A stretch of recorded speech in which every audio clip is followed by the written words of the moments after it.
In the heart of a quiet savanna, where the wind carried not just the scent of dust and acacia but the voices of the past, there stood a village called Ogundiel.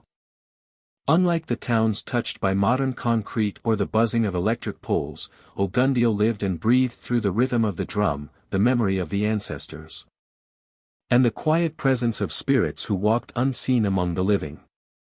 In this village, people still believed, not out of fear or superstition, but because they had seen too much to doubt. They had watched the sacred rains fall after ancestral offerings were made. They had witnessed dreams that foretold disasters, warnings from those long gone. And they had heard stories whispered over firelight about souls caught between worlds, still yearning to be heard. It was in Ogundiel that a young man named Mekwi began to die. No doctor could explain the wasting of his body, the strange visions, the violent tremors that gripped him. He was not sick in the way books described. His sickness came from a place that no hospital could touch, a sickness of the soul, a silence from the world beyond that needed to be broken. And so, when hope was nearly lost, his family turned to the only one who could speak to the ancestors, a healer named Baba Tund, a man who had been born with the veil of spirits over his eyes, whose voice had once calmed storms and whose prayers could open doors to the invisible. What followed was not just a healing, but a journey across time, memory, and blood, a revelation of forgotten sins, a test of ancestral justice, and the fight of one dying man's soul to be heard, forgiven, and returned to life. This is the story of how a dying man was cured not with medicine, but with a conversation beyond the grave, a dialogue between the living and the dead, brokered by a healer who understood that in the world of spirits of Africa, healing must often begin where science ends. The sun rose quietly over Ogundiel, casting a soft golden light across the thatched rooftops and cracked red earth. Morning birds called from the baobab trees, and the scent of roasted maize drifted through the air. But inside one compound, where silence had long overtaken laughter, a young man lay motionless on a straw mat. His name was Mekwi, and he had not stood on his feet for almost a month. At first, the illness had seemed like any other. A little fever, some weakness, a cough that came and went. But it deepened with a terrifying persistence. Mekwi's skin grew pale and waxy. His eyes hollowed like dried gourds. His muscles shrank as if something invisible were feeding off his body. He could barely speak, and when he did, his voice trembled with confusion. "There is someone in the room," he would whisper. "He is calling me. But I do not know his face." His mother, Mama Abike, sat at his side day and night. She had taken him to the clinic in the nearby town of Ekituma, where white-coated doctors with tired eyes had poked and scanned and shook their heads. "We find nothing. His organs are working. He is dying, but we cannot tell you why." Desperation crept in. The neighbors had begun to talk in hushed voices. Some said Mekwi had been cursed. Others said it was a punishment, perhaps for stepping on sacred ground or insulting a wandering elder. The old women in the village whispered about spiritual sickness, the kind that could only be cured by the mouth of the ancestors. Mekwi's father, Pa Oladimeji, a proud man who had once been the village's best hunter, resisted the talk of spirits. He believed in discipline, in logic, in strong roots and strong backs. But now, his voice had lost its certainty. Every evening he watched his son's chest rise with effort and fall as if surrendering. His hands, once powerful with bow and spear, now trembled when feeding Mekwi porridge by hand. One night, as the fire crackled low in their courtyard, Mama Abike turned to her husband. Her face was heavy with tears she had not yet cried. "He is leaving us," she said. "But not because his body is weak. Something is calling him. You heard what he said. That someone is in the room. This is not a sickness for medicine." Oladimeji said nothing for a long time. The shadows of the flames danced across his wrinkled forehead. Finally, he stood, walked to the edge of the compound, and looked up at the stars, old friends of hunters, silent watchers of time. Then, without turning, he spoke. Call Baba Tund. It had been years since they had spoken the healer's name. Baba Tund lived on the edge of the village, beyond the river grove where ancient trees leaned like old men in council. He was a man of mystery, respected but feared. Some said he had never been fully born, that his soul had come into the world already knowing the language of spirits. Others said he had died as a child and been returned by the ancestors with one purpose, to be a bridge. Mama Abike wasted no time. At dawn, she walked barefoot to Baba Tund's hut. Carrying nothing but a small calabash of palm oil and a bundle of white cloth, offerings of humility. When she arrived, she did not knock. She stood at the doorway and spoke softly, Baba Tund. I bring you the sorrow of my womb. My son walks toward death and I do not know how to hold him back. There was silence. Then the door creaked open. Baba Tund was tall. His body draped in a robe the color of earth after rain. His face was lined not with age but with knowledge. His eyes were dark pools, quiet and unreadable. I heard the whisper, he said. The boy is not alone. His ancestor walks beside him, but their voices are not at peace. Abike gasped. You mean? I will come, Baba Tund said simply. Prepare the compound. Remove all iron. Let no fire burn after sundown. And tell the boy not to answer if the spirit calls again, not yet. By the time she returned, a change had settled in her. There was still fear, but beneath it, a fragile hope. That evening, the family gathered in silence. They watched the sun drop behind the distant hills, and they did as they were told. They put out the fire. They removed every piece of metal from the house, knives, pots, even jewelry. The compound became quiet, dim, suspended between worlds. Mekwi stirred slightly, his lips cracked, eyes flickering. He is near, he whispered. The one who stands in smoke. He keeps saying my name. But his mouth is full of earth. Mama Abike placed a wet cloth on his forehead. Rest, my son. The healer is coming. And when the moon was high, Baba Tund stepped into the compound, barefoot, carrying a gourd of sacred water, a carved staff, and a small drum. Behind him, the wind rose suddenly. And the air turned cold. The healer placed his staff in the ground, bowed his head, and whispered words not meant for the living. Somewhere in the darkness, a presence stirred. The healing had begun. The air in the compound grew unnaturally still as Baba Tund crossed the threshold. Not a single insect buzzed. And even the wind that had stirred moments earlier seemed to hold its breath. The moon above cast a pale light over the compound, bathing it in silver. While shadows curled along the walls like watching spirits. Everyone in the household, Mekwi's parents, his younger sister Iridi, and an old auntie too frail to kneel, bowed their heads as the healer entered. No one spoke. This was not the hour of human words. Baba Tund moved with deliberate grace. His bare feet made no sound on the dusty earth, and yet with each step he took, it felt as though something shifted, not in the world of flesh, but in the world beyond. He set down his carved staff beside Mekwi's mat and knelt silently beside the young man, who now barely looked alive. His skin was ashen, his lips darkened, and his breath rasped with difficulty. Yet his eyes were open, wide, and terrified. He is standing there, Mekwi said, his voice a faint gasp. He is staring at you, Baba. He has no eyes. Baba Tund did not respond at first. He reached into the pouch tied to his side and drew out a small stone carved in the shape of a cowrie shell. Holding it between his fingers, he whispered a prayer in a language that was older than the village itself. Then he turned to the family and finally spoke.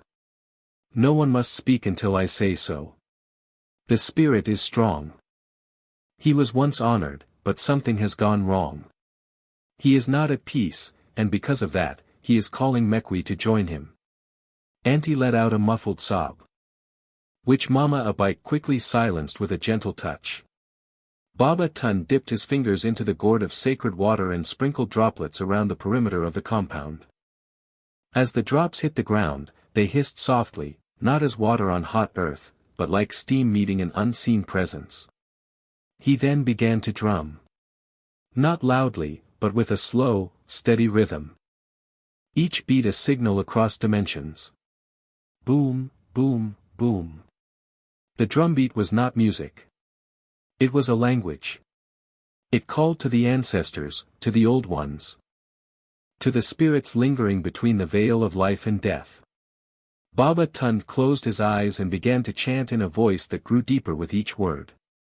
It was as though another being was beginning to speak through him, something ancient and unhurried. Then Mekwi's body jerked.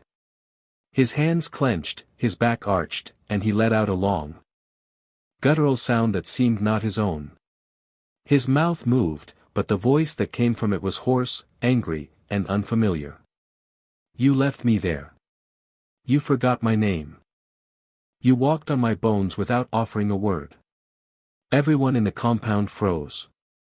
Mama Abike's eyes filled with tears. She clutched her husband's hand tightly, and he held her close without a word. Baba Tun continued to drum, unshaken. The spirit had spoken. Without stopping the rhythm, Baba Tund leaned closer to Mekwi and said calmly, "You are the ancestor of this blood. I hear your pain. But the living do not remember because the name was never passed. Reveal yourself. Tell me your story." For a long moment, Mekwi's face twisted in agony. Then the voice returned, a little calmer. But soaked in sorrow. My name was Alyamide. I was a warrior. I died in the forest during the dry season of the Great War. No grave was made for me. No drum was beaten. No libation poured. I drifted for many years. I called out, but no one listened. And now, I take one of mine, so that I will not be alone. Baba Tund closed his eyes and nodded slowly. The mystery had begun to unravel. Alyamide, the spirit, had been forgotten. Unburied. Unhonored. His soul had become restless, wandering the edges of the living world, growing bitter. In such cases, it was not vengeance that drove the ancestor, but loneliness. And in his grief, he had chosen Mekwi, his blood, as a companion in death. But Baba Tund would not allow it. You do not need to take him, the healer said softly, setting the drum aside. You need to be seen. You need to be remembered. I will help you find your place again. But you must release the boy. There was silence. Then the voice through Mekwi hissed, no offering. No name. No honor. How can I return to the great circle? Baba Tund opened a small calabash and took out a powder made of crushed kola nut, ashes of sacred bark, and dried plantain leaf. He sprinkled a line in a circle around Mekwi, chanting softly as he did. By this circle, I bind the body from the grave. By this ash, I open the mouth of memory. By this chant, I call the ancestors to witness. He then turned to Pa Oladameji and said, You must speak the names of your forefathers. All the names you know. We must find Alyamide's place among them. Oladameji stepped forward. His voice hoarse, and began to recite. Adagok. Bamadil. Kalapo. Alyamide. At the sound of the name, Mekwi's body shook violently. A wind rose out of nowhere, whirling dust in the compound. Baba Tund raised his hands and called out, You are heard, Alyamide. The blood remembers you. Mekwi let out a long breath and collapsed into stillness. The wind died. For a few terrifying seconds, no one moved. Then Baba Tund leaned over the young man and placed 2 fingers on his neck. A pulse. Stronger than before. Mekwi was not dead, he was sleeping. Deeply. Peacefully. Baba Tund stood and turned to the family. He is not healed yet. But he has been released. The spirit is no longer trying to take him. Now we must give Alyamide what he was denied, a resting place, a ceremony, and a name remembered. Tears streamed down Mama Abike's face. Oladimeji dropped to his knees in relief. Auntie whispered a prayer of thanks. Iridi, Mekwi's little sister, touched his hand and smiled for the first time in weeks. Outside, the night had returned to its normal rhythm, crickets chirped. The breeze moved through the trees, and somewhere in the distance, a dog barked. Life, it seemed, had begun to return. But the journey was far from over. The sun rose slowly the next morning, spreading soft light across Ogundil's rooftops, touching the sleeping form of Mekwi like a quiet blessing. For the first time in weeks, he was resting without convulsions. Without muttering to shadows, without clutching his chest as though something inside him were being torn away. His breathing was deep and steady, and though he had not yet awakened, his body no longer looked as though it was fading. The change was subtle but unmistakable. In the courtyard, Pa Oladimeji sat with his head bowed, his hands digging unconsciously into the soil. Mama Abike prepared a small pot of herbal broth, glancing toward the hut every few moments, as if afraid the peace would vanish. Iridi hummed softly as she swept the yard. A sound that had not been heard in many days. And Baba Tun sat beneath the great Irako tree, eyes closed, listening, not to the world around him, but to the quiet echo of spirit voices that still lingered on the edge of the compound. By midday, Mekwi opened his eyes. He blinked against the sunlight, his lips dry. But his gaze was clear for the first time in nearly a month. His mother rushed to his side with water and soup, her hands trembling as she fed him small sips. He didn't speak much, only nodded and smiled weakly when he recognized her, but the worst was over. The dark cloud that had clung to him had lifted. Still, Baba Tund warned that his recovery was not just of the body, but of the soul. And for the healing to be complete, the ancestor must be honored in the proper way. That evening, as the villagers heard news of Mekwi's recovery, the elders gathered in the family compound. It was unusual, even unsettling, to hear that a spirit had spoken through one of their own and demanded remembrance. But no one questioned it. Everyone in Ogundil had their own stories, of dreams too vivid, of voices in the wind, of footsteps that stopped when no one was there. This was not the stuff of fiction. In their world, the boundary between life and the beyond was like morning mist, always near, always shifting. Baba Tun stood before them, his voice calm but firm. We must perform the rite of Ibi Iranti, the calling of memory. The ancestor Alyamide was denied his place. He was not buried. His name was not passed down, and so he grew restless. We must bring him home. The elders nodded solemnly. A few remembered the old tales from their grandparents, stories of a young warrior named Alyamide who had fought in the Great War and never returned. His name had been spoken with honor once. But over time, as generations passed, it faded like a drumbeat swallowed by silence. Now, the village would remember again. Preparations for the ceremony began that night. Men gathered wood for the sacred fire, women pounded yam and brewed millet beer for the offering. Cloth was dyed in deep indigo and red, the colors of transition between worlds.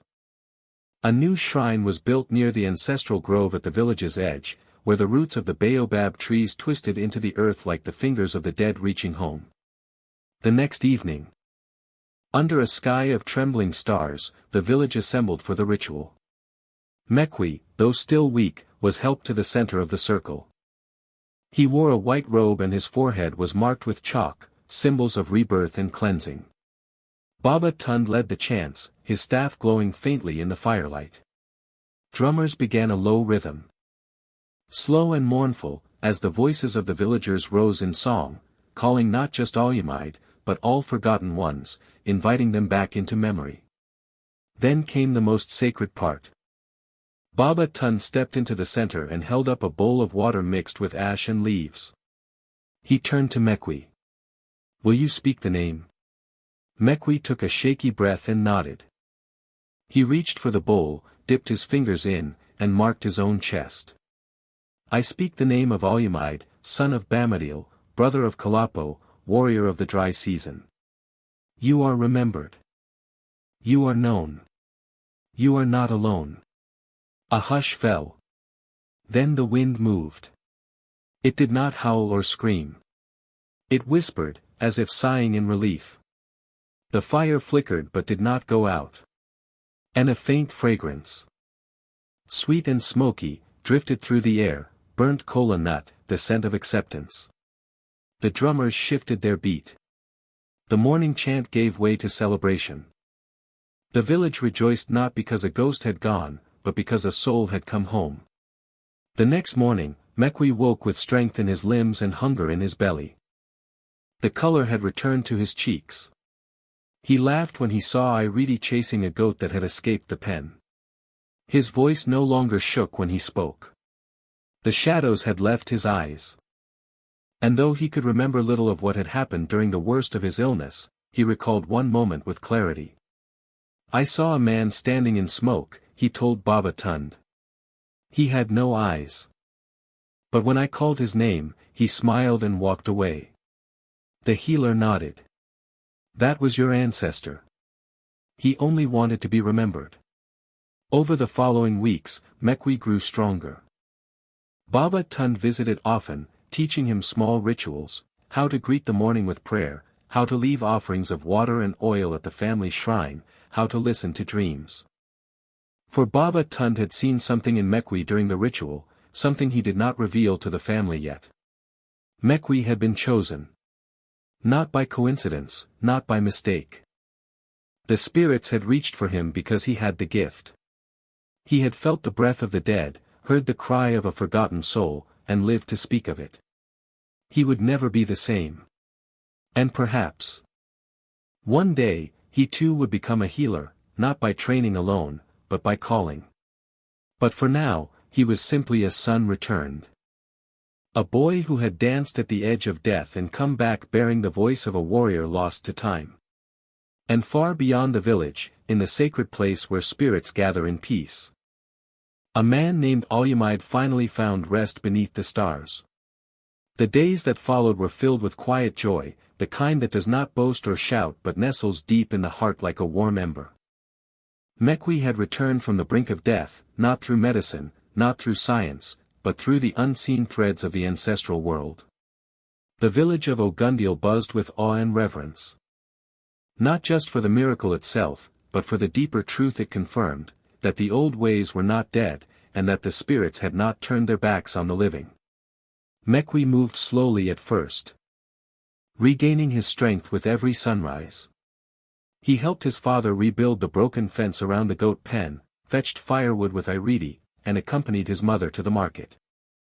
He listened more than he spoke, as though the illness had carved open a new part of him that now strained to hear the world with a different ear, one tuned to more than the physical. He noticed the whispers of wind in the trees, the patterns of bird calls at dusk, and the way certain dreams lingered long after waking.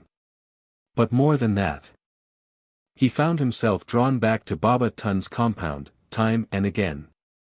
The healer welcomed him without explanation or ritual. He gave him tasks, grinding herbs, fetching river water at dawn, memorizing sacred chants whispered only to the chosen. Baba Tund was not a man of compliments or praise, but he watched Mekwi with eyes that measured the weight of a soul. The boy had been marked, not just by the ancestor Alumide, but by something greater, a path that could not be refused, only accepted. One evening, after a long session preparing powdered bark for divination incense, Mekwi finally asked what had long stirred inside him. "Why me, Baba? Why did Alumide come to me and not someone else?" Baba Tund did not answer immediately. He poured a thin line of water across the dirt floor of his hut and watched it soak into the earth. The spirit world sees what the living do not. Alumide did not simply choose you, he recognized you. You are his blood, yes, but also his echo. The gift of sight, of hearing beyond hearing, it sleeps in many, but in you, it woke early. He came not just for remembrance, but to awaken that gift. Mekwi stared at the floor, absorbing the words like water into dry soil. Does that mean I am to become, like you? Baba Tun smiled, the corners of his mouth barely lifting. You are not to become like me. You are to become who you were always meant to be. And so the true journey began. It was not glamorous. It did not begin with fire or visions or spirits taking form in the smoke. It began with discipline. With silence. With waking before the cockcrow to greet the four directions with prayer. With learning the names of forgotten herbs, the signs in the flight of birds, the language of dreams.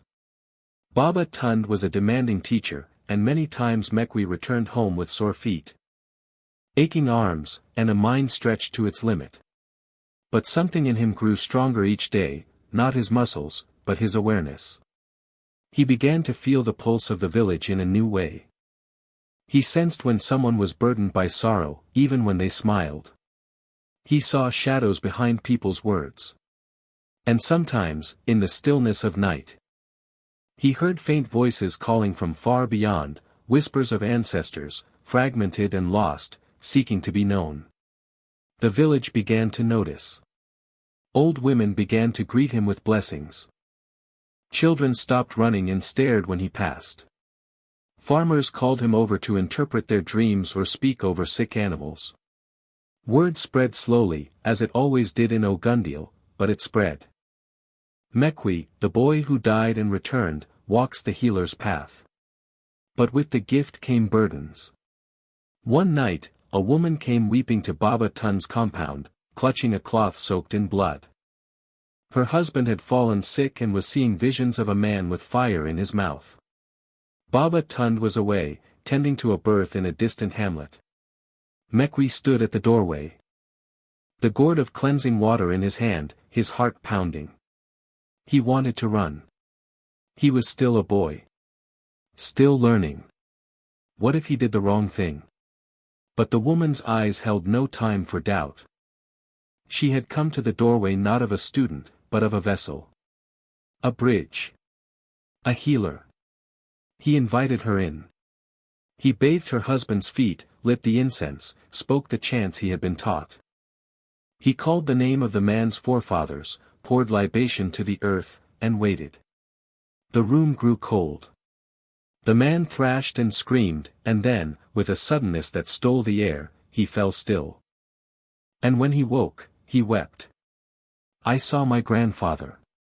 He was angry. But now, he is gone. The woman kissed Mekwi's hands. When Baba Tund returned the next day and heard what had happened, he did not praise or scold.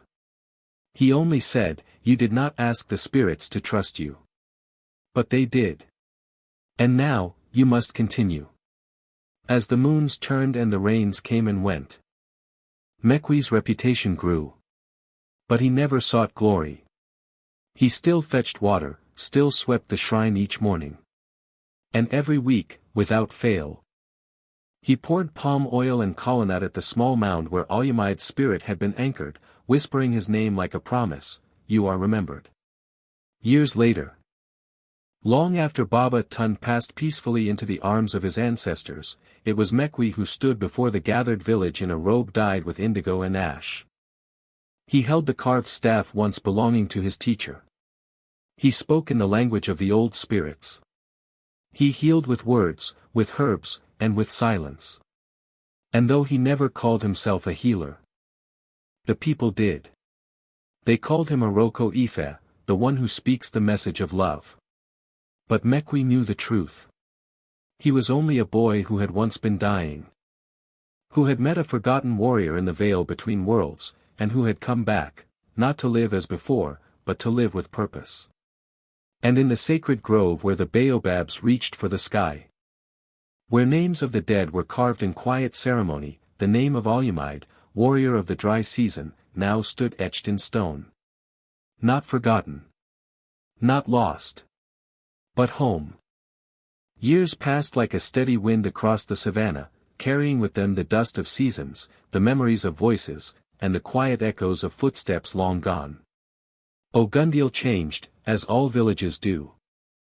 The trees grew older, some huts were rebuilt with brick and tin, and the younger generation, drawn to the glitter of the cities, drifted away in search of education, jobs, and dreams not rooted in the soil of their ancestors. But not Mekwi. He remained. Not because he feared the world beyond, but because his calling was not finished. The hut where Baba Tund had once whispered to spirits became Mekwi's shrine. The path to the sacred grove grew smoother from the feet of those who came to seek his help. And every morning, before the sun rose, Mekwi still knelt to the east, whispering the names of the forgotten, offering kola and palm oil to the earth, honoring the sacred bond between the living and the dead. The village still remembered the night of Alyamide, the first spirit who had spoken through Mekwi and led him to the healer's path. His name was now sung during harvest festivals and carved into drums passed from one generation to the next. Children were named after him.